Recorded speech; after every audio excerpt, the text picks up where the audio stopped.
сейчас большой блок обсуждать QR-коды. На прямой связи из Новосибирска Андрей Геннадьевич Жирнов, главный редактор WhatsApp ТВ. С ним мы уже здоровались. И еще один гость, эксперт Виктор Николаевич Губарев, заместитель председателя Государственного собрания Республики Саха-Якутия, на прямой связи из Якутска. Здравствуйте. Добрый вечер, добрый вечер. Слышимость нормальная, да? У всех. Добрый вечер. Добрый вечер, Виктор Николаевич. Ну, тогда начинаем.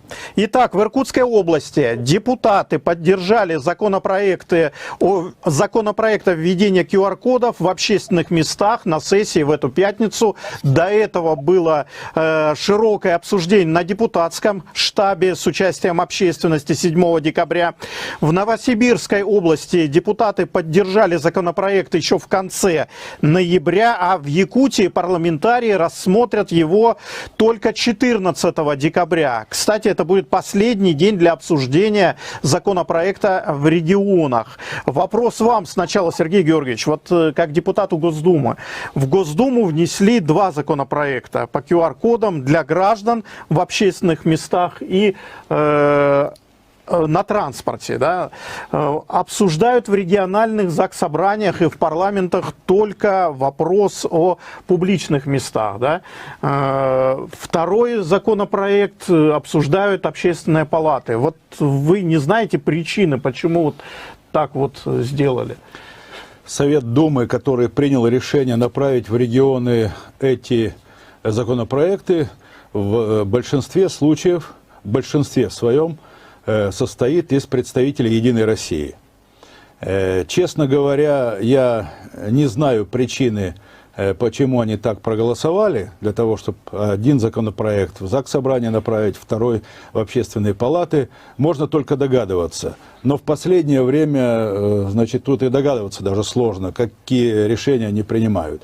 Наверное, первый законопроект, который в законодательное собрание, это было такое небольшое вынужденное отступление, потому что этот законопроект был внесен, вы помните, правительством Российской Федерации 8 ноября и должен был рассмотрен в Государственной Думе.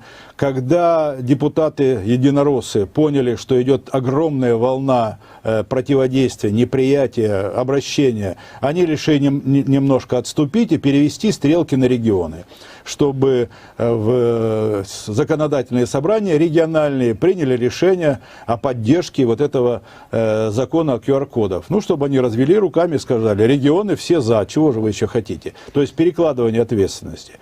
Наверное, оба законопроекта в Заксобрании побоялись, потому что если говорить о законе о QR-кодах, то этот закон, по сути дела, подтверждает законодательно сегодняшнее существующее положение дел о том, что губернаторам дается право вводить или не вводить такого рода ограничения. Это и сейчас у губернаторов есть такое право, но оно право дано указами президента, а это будет законом. Поэтому они в этом плане тоже подстраховались и перевели стрелки на регионы. А вот что касается обязательного QR-кодов в железнодорожном и авиационном транспорте, вот тут уже не о губернаторах речь. Здесь уже о том, что везде, на любой территории Российской Федерации, если человек хочет проехать железнодорожным транспортом или куда-то улететь авиацией, он обязан будет это дело предъявлять. А тут возникает огромное количество разного рода случаев, когда, ну, так сказать, человек просто не может это сделать по разным причинам. Тем более людям, которым нужно вот эту вот вакцинацию проводить, и до сих пор ведь нет стройной системы, кому надо, кому не надо, ведь это еще определенные только, я бы сказал, слухи и предположения, там, значит, о медицинских, так сказать, показаниях, что нельзя, там, когда переболел, сколько раз ты вакцинировался, или еще раз там ревакцинировался и так далее. То есть здесь полная неразбериха, и, значит, если человека не будут, особенно каким-то трагическим вещам, Люди сегодня перестали, по большому счету, ездить далеко, только в случае, когда есть там какая-то серьезная причина, чаще всего она, к сожалению, скорбная. А тут бабушка, мама, значит, собирается лететь на похороны, и тут ей скажут: нет, без QR-кодов ты сиди дома. Поэтому тут, конечно, они опасались, что законодательные собрания вынуждены будут принять решение не поддержать. Поэтому общественная палата – это уж совсем другая история. Спасибо. Виктор Николаевич, вот к вам вопрос. Как у вас вот в регионе, в Якутии, реагируют на эти законопроекты, на ограничительные меры, связанные с QR-кодами населения? И какие мероприятия, может, уже проводились общественностью, депутатами, ну, скорее всего, КПРФ, да? И может ли ваш регион сказать «нет» законопроекту?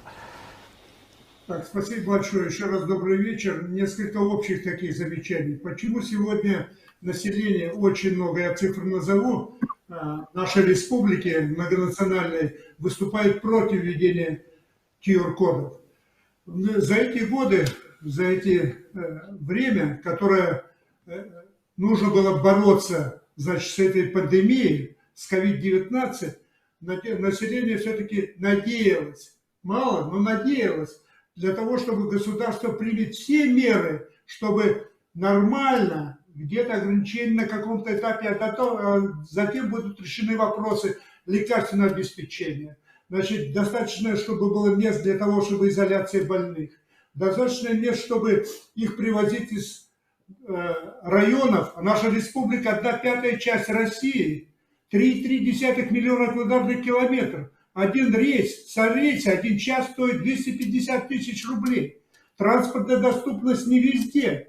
Это 600 населенных пунктов. Это особенность здесь есть, особенность, которая нужна и материально, финансово подкрепить, и организационно, безусловно. И это объективные причины, но и есть субъективные причины. Потому что оптимизация, которая проведена во всех регионах, первичное звено практически ликвидировано. Участковых больниц нет. 300-400 километров от районного центра, где можно получить полноценную, значит, помощь медицинскую, тоже отсутствует.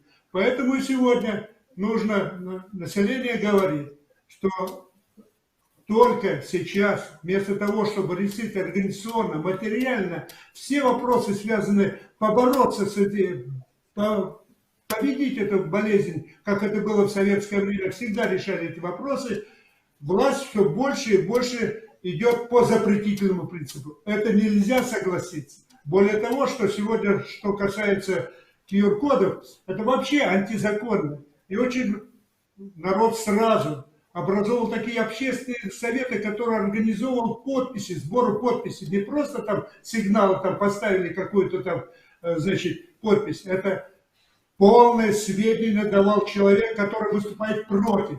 И адрес свой, и подпись, и фамилию. Поэтому более 10 тысяч собрано официальных таких просьб. И отмахнуться, я буду выступать, значит, 14 числа, принесу эти ящики с подписями, и на это должны обратить внимание. Более того, что и поэтому Общественная палата, у нас серьезный этот орган, может быть, таких прямых полномочий не имеет, но более 200 человек, когда они это обсуждали, и больше половины вообще выступили, чтобы не принимать, выступить против, чтобы отрицательный отзыв дали депутаты Госсобрания Алтуман на этот законопроект. Обсудили предприниматели, малый и средний бизнес. Малый и средний бизнес сегодня, половина территории республики – это северный завоз. Это завозят туда продукцию. Только 15% государственный бюджет мы поддерживаем, а 75% это предприниматели, малый и средний бизнес. Сегодня они в тяжелейших условиях, чтобы решить вопросы, это же перебой со снабжением. А здесь тоже ничего не делается. Поэтому они тоже считают, что, значит, ввести QR-коды, они еще больше начнут банкротиться и не выполнять свои обязанности. Это тоже продовольственная опасность нашей территории. Но у нас 3 закона, 3 указа были приняты. Это указ от 13 октября, дополнительно, который вводит это ограничение. 21 13 октября, 5 ноября и 3 декабря. Обращать на себя внимание дополнительно уже, что еще запретить где. Не повторяя, что было.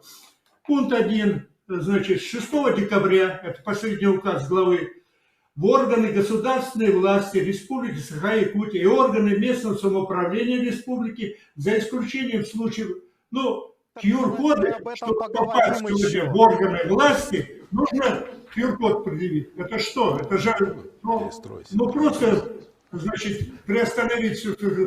Чем же тогда управлять-то они будут? Чем?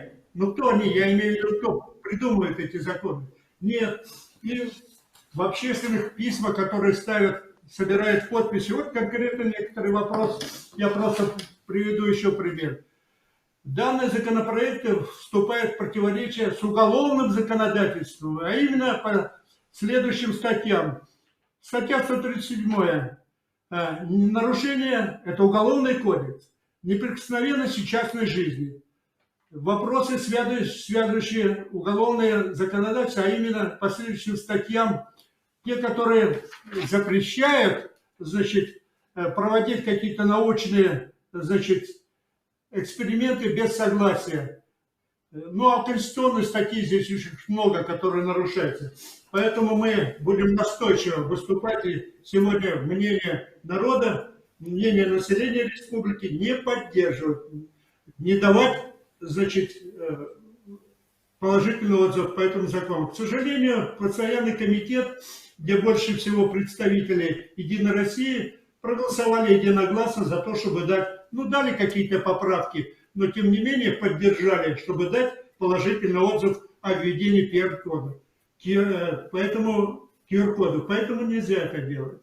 И мы будем настойчиво говорить, как проголосуют? Вообще будем настаивать, чтобы голосовали открыто. Открыто. Почему спрятаться-то за спиной кого-то? Открыто голосовать. Думаю, наверное, будут предлагать тайно. Будем настаивать, будем бороться. Спасибо за подробный ответ. Вот сейчас мы покажем короткий комментарий из Якутии как раз на тему, о которой вы говорили, дополнительных ограничений, связанных с доступом к госвласти по QR-кодам. Будьте добры, вот сейчас сюжет и дальше продолжим.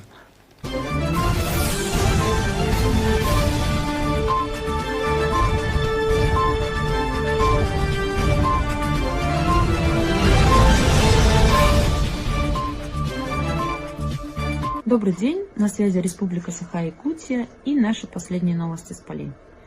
Недавно наш глава СН Николаев внес дополнение в указ, в котором изначально были введены QR-коды и посещение организаций по QR-кодам. Дополнил он пункт 2.1, а именно внес изменение, то что теперь помимо торговых центров, ресторанов и других досуговых организаций, по QR-кодам люди нашей республики смогут проходить и в госорганы.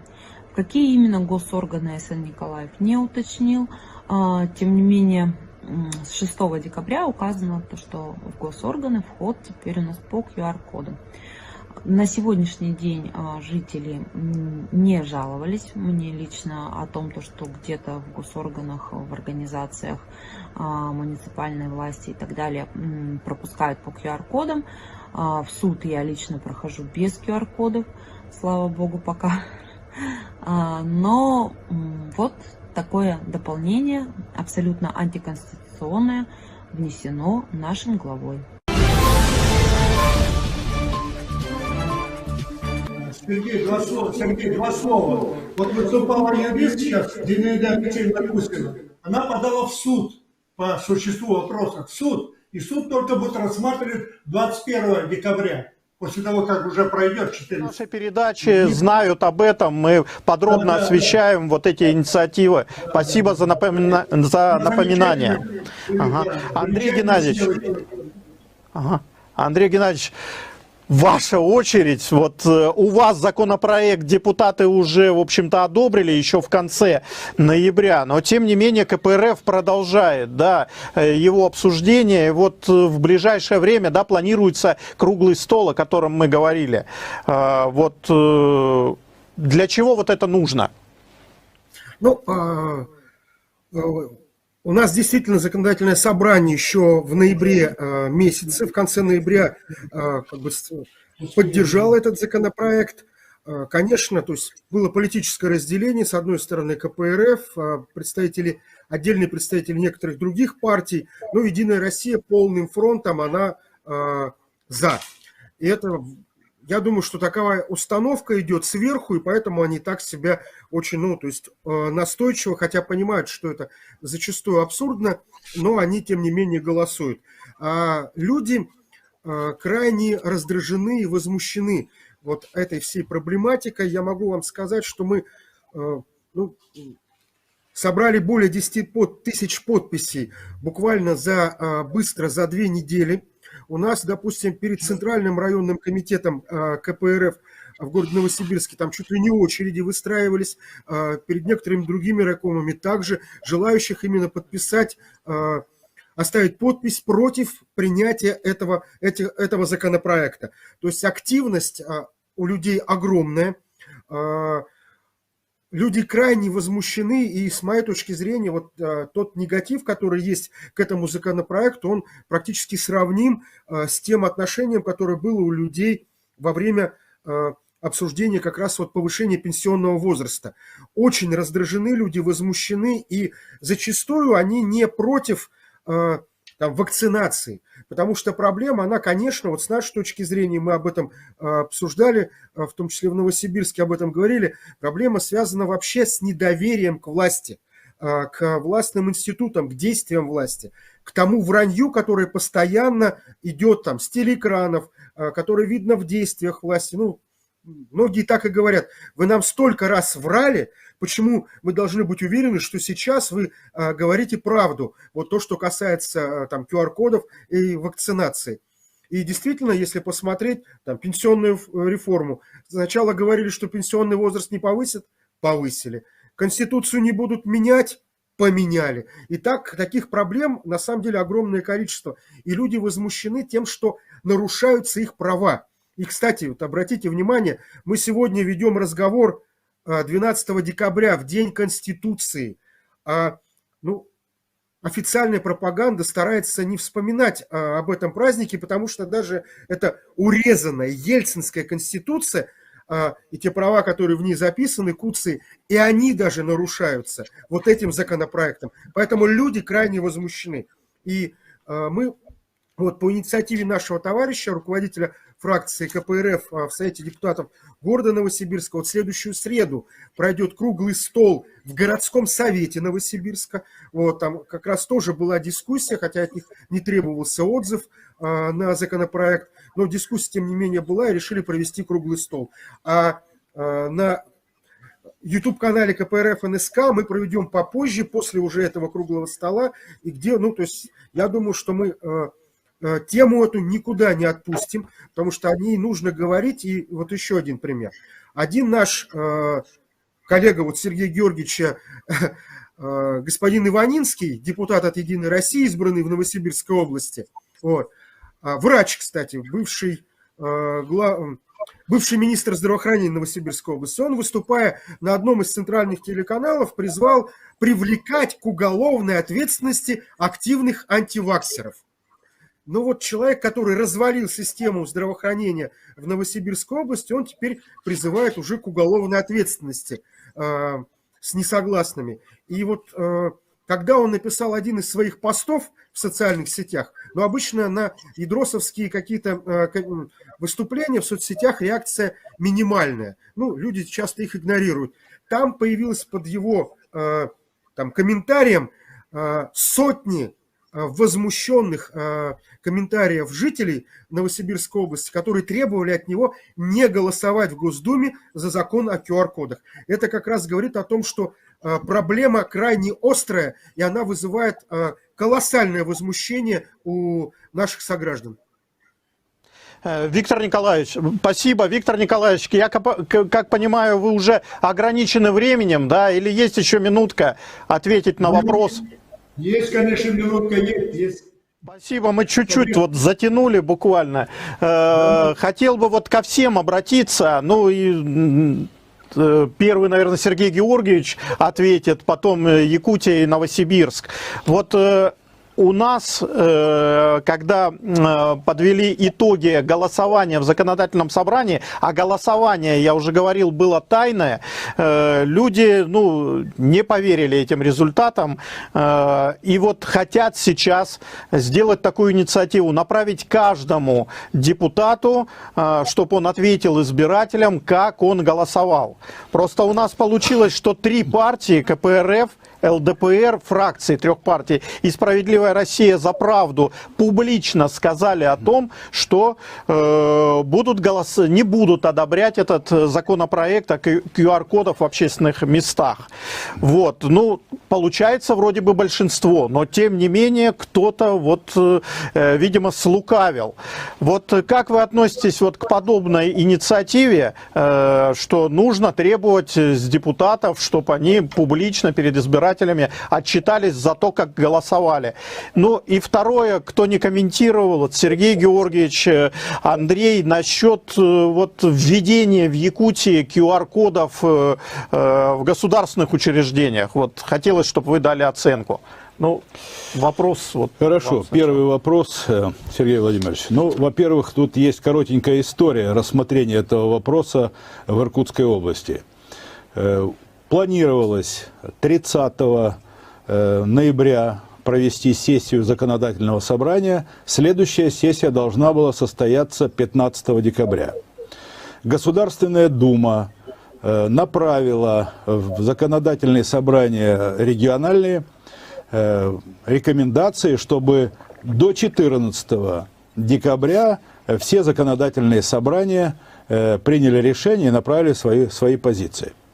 Наступило 30 декабря, сессия, никакого, этого вопроса в повестку дня не было включено. Хотя эта рекомендация уже 2 недели находилась в законодательном собрании.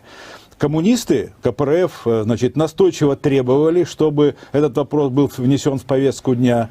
Никаких обещаний не было. 15-го, если бы уже рассматривали, то уже было поздно, и Иркутская область бы своей позиции не сказала. Вот тут подключились действительно общественники, вы помните, и Дарья Дорогова голосовала, и Михаил Михайлович сегодня, Голодало, вернее, да. Мы все-таки все вместе, депутаты Заксобрания, общественность, добились того, что были проведены слушания 7 числа, и было включено в повестку дня внеочередной сессии на 10 число. То есть продавили все-таки само рассмотрение этого вопроса. Но затем пошла следующая игра. Коммунисты настаивали на том, чтобы голосование было поименным, чтобы все видели, кто как проголосовал. В регламенте законодательного собрания записано, если требуют какое-то количество людей тайного голосования, то это имеет преимущество. Естественно, Единая Россия в этот раз не удалось не рассмотреть, значит, они приняли решение через регламент, чтобы в тайном режиме, чтобы никто не узнал, как голосовали. Хотя, они отмалчивались. Поэтому это следующая такая уловка со стороны Единой России для того, чтобы никто ничего не узнал. Нам скрывать нечего. Мы официальное решение приняли на фракции законодательного собрания КПРФ, что мы против, и голосовали против. Другое дело, что те, кто таких официальных решений не принимал, они могли голосовать по-разному. И очень важен счет, то есть 23 человека, депутата, проголосовало. Тут, по сути дела, 1 человек только решал этот вопрос, потому что 45 депутатов в законодательном собрании, больше половины — это 23 человека. 23 человека, и столько натянули в тайном голосовании. Если бы еще там 1-2 человека проголосовали против, то Заксобрание такое решение было не принял. Именно этого они боялись. Не хотели рассматривать ни на слушаниях, ни на сессии. Боялись рассматривать в открытом режиме, в поименном режиме. Съехали на тайное. Поэтому вся картина, собственно, понятна для каждого каждого человека, для каждого жителя, кто какую позицию не занимает, что бы они потом не говорили в ответе избирателям. Я думаю, что могут сказать, что они все проголосовали против QR-кодов, как это уже у нас было неоднократно, когда голосовали 5 человек за одно из решений, но все сказали, что мы все так проголосовали, человек 30, и не сознались, как говорится. То есть у нас депутаты, к сожалению, очень часто говорят одно, думают другое, а делают третье. Сергей Георгиевич, и вторую вот кратенько по поводу QR-кодов в госучреждениях. Это вот как вы оцениваете? Наши товарищи из Якутии абсолютно правильно говорили, что такое госорганы. Вообще нужно расшифровывать, потому что, ну, если смотреть строго со стороны Конституции, то есть государственные органы, это начиная от регионального и кончая федеральным. Муниципальные органы, они отделены от государства. Это что там, глава республики решил, что, значит, в республиканские органы нельзя, а в муниципальные пускай ходят. Это во-первых. Во-вторых, значит, это достаточно широкое понятие и с точки зрения различных структур. Значит, это и касается и правоохранительных органов, и других контролирующих органов.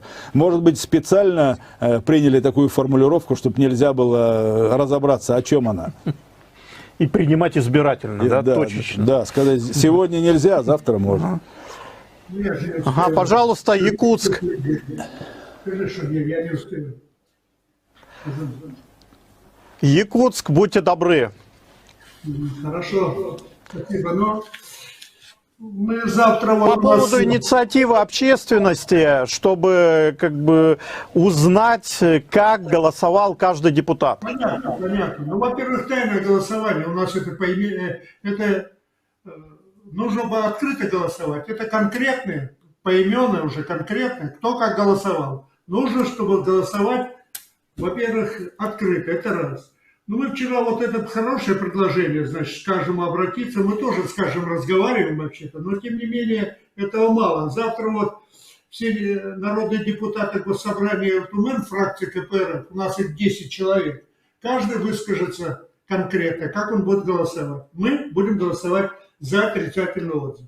И обратимся ко всем, пусть они до голосования скажут, до голосования. Обратятся к своим избирателям. Почему нет? Чего бояться? Во всяком случае. Это первое. То, что касается QR-кодом, значит, не будут без этого документа не будут пускать в исполнительные органы власти, в госсобрание, в муниципальное образование. Но это вообще трудно комментировать. Тогда чем будет заниматься власть? Чем тогда? Значит, но это совершенно уже другие какие-то. И сейчас уже есть ограничения, без маски не пускают, там определенные процедуры проходят. Каждый, значит, ведется контроль. Это ни в коем случае нельзя. Это нужно отменять, это, значит, решение. Отменять, что не пускают, без QR-кода не пускать туда. Ну вот, это еще раз испытание, и народ должен понимать. У нас проголосовало за список КПРФ, Государственную Думу, большинство, 118 тысяч. Единая Россия, вторая, и все остальные вторые. И народ еще раз убедится, наверное, убедится, что для того, чтобы, значит, кому доверять, на кого надежда есть. Поэтому здесь тоже Единая Россия, но должны подумать, им же дальше жить здесь, население. Они же должны здесь думать о своем народе прежде всего. Поэтому очень много сегодня возникает желающих, не желающих, а их проблемы заставляют обращаться в органы власти, защитить их по тем или иным вопросам. Вообще-то бесправия очень много. Бесправия. Все обращения повысились и по жилью, и по работе, и безработице. 170 тысяч у нас живущих ниже прожиточного минимума. Тогда, ну что, вообще оградиться от народа? Нет, это будет просто, я думаю, что еще одним фактом, который народ заставит задуматься. Это нужно отменять. Вот этот пункт отменить. Спасибо.